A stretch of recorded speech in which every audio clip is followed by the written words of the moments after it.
السلام عليكم ورحمة الله، صباح الخير والهمة والنشاط عليكم حبايبي، شلونكم شخباركم؟ عساكم بخير.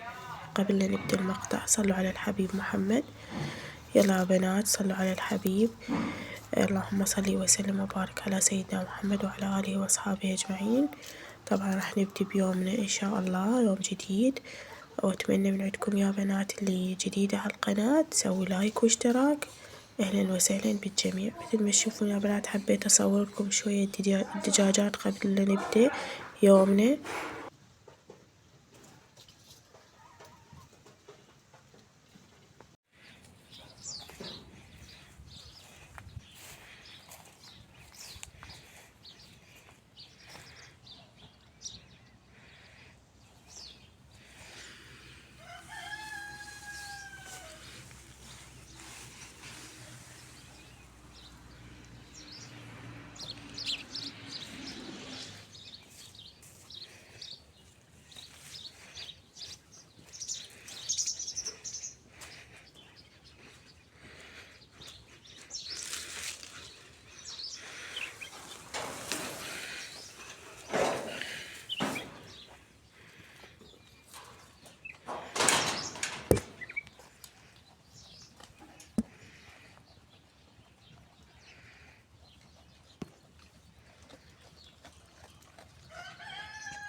طبعا يا بنات بما إنه عندي وقت خليني أكمل شغلي وأنظف البيت يعني الطرامي خارج.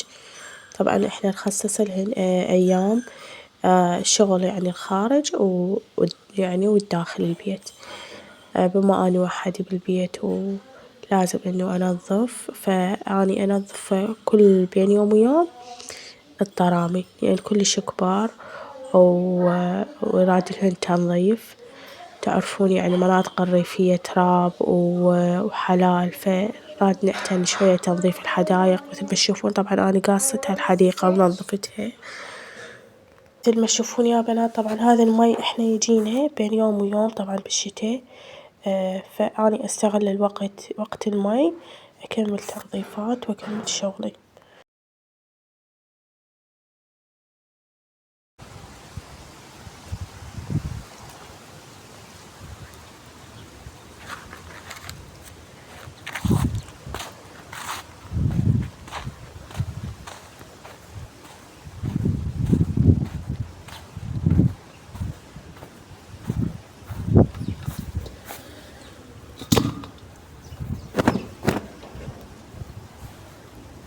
أتمنى منكم يا بنات لا تنسوني باللايك والاشتراك بالقناة وتعليق حلو من إيديكم الحلوة. أهلا وسهلا بالجميع. مشاهدة ممتعة. خليكم وياي لنهاية المقطع. أهلا وسهلا بالجميع.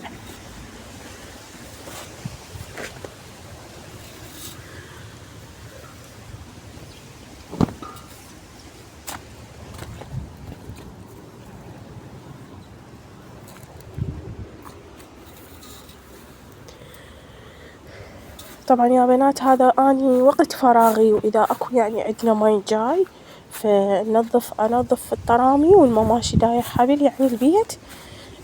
وأكمل شغلي بعدين أطلع على الحلال يعني نكمل شغلنا اللي برا. هاي حياتنا وهاي عايشيها مثل ما تشوفون. طبعا يا بنات حبيت أراويكم هم حشينا للحلال الذرة بالماكينة طبعا مثل ما تشوفون. حبيت أراويكم إياها.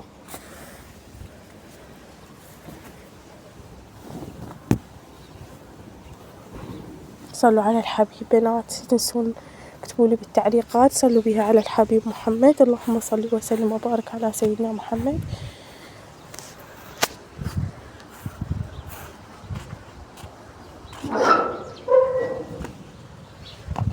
شوفوا يا بنات بهاي الطريقة الماكينة. طبعا أنا صورت لكم إياها قبل لمن أنا حشيت بيها بس حبيت أراويكم شلون الطريقة نحش بيها للحلال.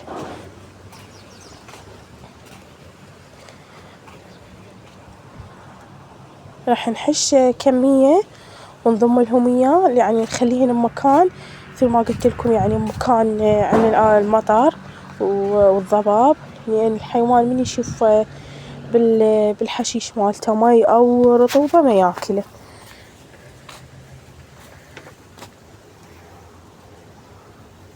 صار لي كم يوم ما نزلت لكم أي شي بالقناة. اعذروني حبايب والله جدا مريضة. فصورت هذا المقطع عندي موجود قديم فقلت خليني أنزل أراويكم إياه.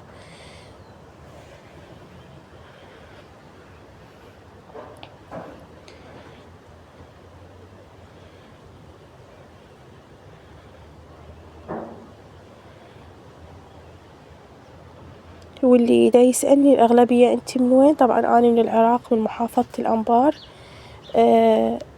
عايشة يعني بجزيرة يعني ريف.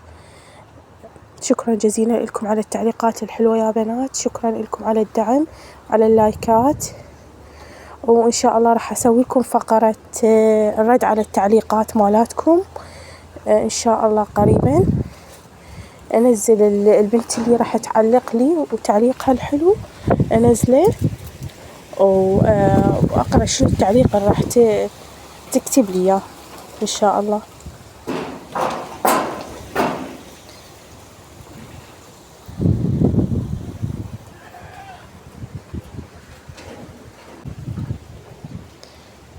طبعا الأغلبية دا يقولوا لي المقطع صغير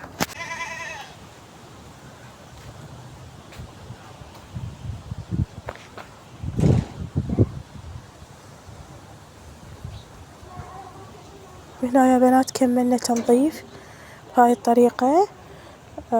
خليكم وياي لنهاية المقطع. أتمنى من عندكم مشاهدة ممتعة ولايك جميل. طبعا يا بنات أطفالي حابة أسوي لهم التكة مثل ما تشوفون تبلتها، وراح أشيشها وأشويها على المنقلة. هنا أنا بهاي الطريقة طبعا أنا حضرت الحطب وشغلتها، وراح أشيش التكة وأشويها. أتمنى تعجبكم الطريقة يا بنات. خلولي لايك واشتراك بالقناة. أهلا وسهلا بالجميع. يا بنات كملت مثل ما قلت لكم التتبيلة. راح نشيشه بشياش خاصة للتكة، وانتظر النار لحد ما تهدأ، وأبدي أشوي عليها بهاي الطريقة يا بنات. حبيت أشوي لكم إياها هالمرة على المنقلة وأراويكم. طبعا هم راح أسوي أقلي بوتيتا وياه بهاي الطريقة مثل ما تشوفون. أتمنى يا بنات إذا عجبتكم الطريقة تكتبوا لي بالتعليقات شنو تحبون أنزل لكم. طبعا هاي صدور دجاج ولية، راح أخلي وحدة لية ووحدة صدور دجاج، تخلي طعمها كلش طيب مثل ما تشوفون يا بنات. بهاي الطريقة شيشتهن. يسهمكم العافية وأتمنى من عندكم يا بنات.